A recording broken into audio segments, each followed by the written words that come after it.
Next out question number 26, ध्यान से देखेंगे। Pass the necessary journal entries and prepare 9% debentures account for the issue of 7,500 9% debentures और ₹50 each issued at a discount redeemable at premium. तो जब discount पे भी issue है और रिडेम्पशन पे भी प्रीमियम है तो डबल लॉस है। अब उन्होंने खुद ही बता दिया आपको अकाउंट भी बना देना। तो अकाउंट बना देना मतलब लेजर पोस्टिंग हो रही है तो उसके आगे मतलब राइटिंग ऑफ में भी बेसिकली अकाउंट बन रहा होगा, लेजर अकाउंट। तो जब लेजर अकाउंट बन रहा है तो इसलिए आपके लिए तब कन्वीनियंट क्या हो जाता है, उसको मर्ज करके दिखाना। ऑप्शनल है, मैंडेटरी नहीं है। बट आपका जब काम आसान हो रहा है तो फिर वो वाला ऑप्शन चूज करेंगे ना जहाँ पे काम आसान हो रहा है।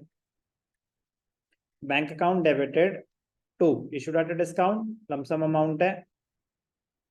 डिवेंचर एप्लीकेशन एंड अलॉटमेंट, कितने डिवेंचर्स हैं? 7,500 और 6%, 6 5 ₹3, 47।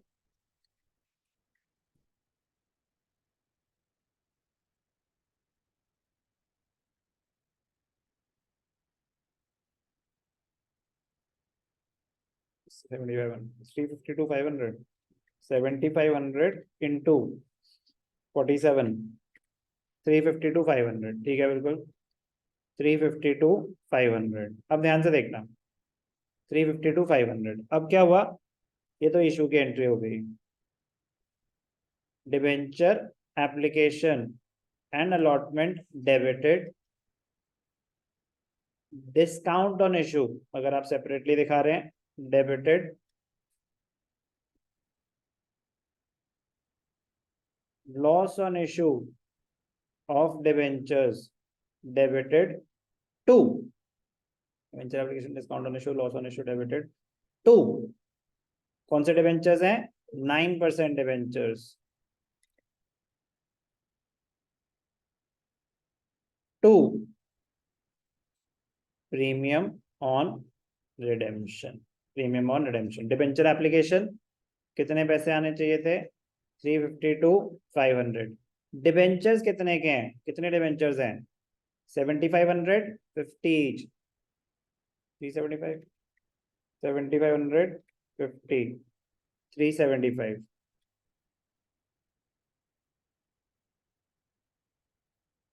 375।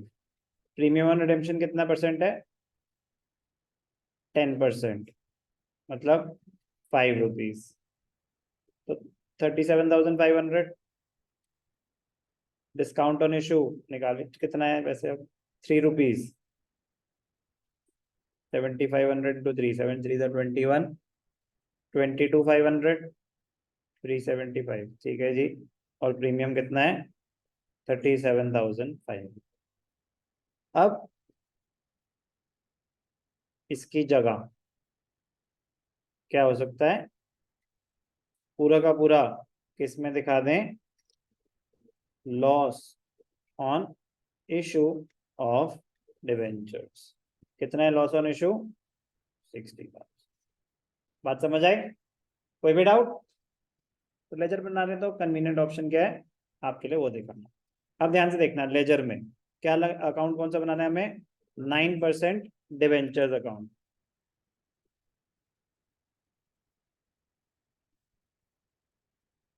9% डिवेंचर्स। अब यहाँ पे देखेंगे क्रेडिट एस्पेक्ट क्या है आपका,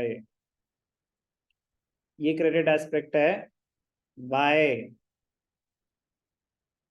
डिवेंचर एप्लीकेशन एंड अलॉटमेंट और by discount on issue, by discount on issue. Debentures account is always credited with the face value of called up portion. तो डिवेंचर एप्लीकेशन अलॉटमेंट कितने पैसे आए? 352,500 और इसमें डिस्काउंट कितना है? 22,500। लॉस यहाँ नहीं आ सकता, वो तो प्रीमियम ऑन रिडेम्पशन में जाएगा। प्रीमियम ऑन रिडेम्पशन में क्रेडिट, उसको क्रेडिट करा ना, तो प्रीमियम ऑन रिडेम्पशन में क्रेडिट साइड पे आ जाएगा by loss on issue of debentures. अब सर अगर हम मर्ज कर रहे हैं तो क्या? तो यहाँ पे इतने का क्या हो जाएगा? By loss on issue. तो जब आप मर्ज कर रहे हैं तो जितना लॉस डिस्काउंट का था उतना डिबेंचर्स अकाउंट में आ जाएगा, और जितना लॉस प्रीमियम का था वो प्रीमियम के अकाउंट में जाएगा। आप समझो ना, लॉस का रीजन क्या है? इशू के टाइम डिस्काउंट, तो यहाँ पे आ जाएगा प्रीमियम के टाइम रिडेम्पशन। तो अकाउंट ही सेपरेट है ना, वो तो डिबेंचर्स अकाउंट को क्रेडिट ही नहीं हो रहा। क्या डिबेंचर्स अकाउंट को क्रेडिट हो रहा है? नहीं, डिबेंचर्स अकाउंट में तो फेस वैल्यू आई है। ओके, कोई डाउट? 22,500। तो यहाँ पे to balance carried down, closing balance क्या होगा डिबेंचर्स अकाउंट का? 375। Debentures account is always credited or shown at its face value। समझ आया कैसे बना? ठीक है, इसी बट डिफरेंट। ठीक है ना, इनिशियली हाँ मतलब आपको डाउट आ सकता है सर, मतलब ये तो ठीक है, बाय क्या लिखें? बिल्कुल डाउट आ सकता है, क्योंकि ये भी है, ये भी है, ये भी है। तो आप समझें कि ये जो लॉस ऑन इशू और टू प्रीमियम ऑन रिडेम्पशन, ये प्रोविजनिंग एंट्री है, ये बस इसके साथ कंपाउंड हो गई है, अपने आप में ये एक अलग ट्रांजैक्शन है। Loss on issue to premium on redemption provisioning की एंट्री होती है, but debenture application allotment, discount on issue to debentures, वो अलॉटमेंट के स्टेज की एंट्री है, मतलब इन द सेंस कि वो liability towards the debenture holders दिखाने की एंट्री है। ठीक है, क्वेश्चन नंबर 26 डी के हुआ है।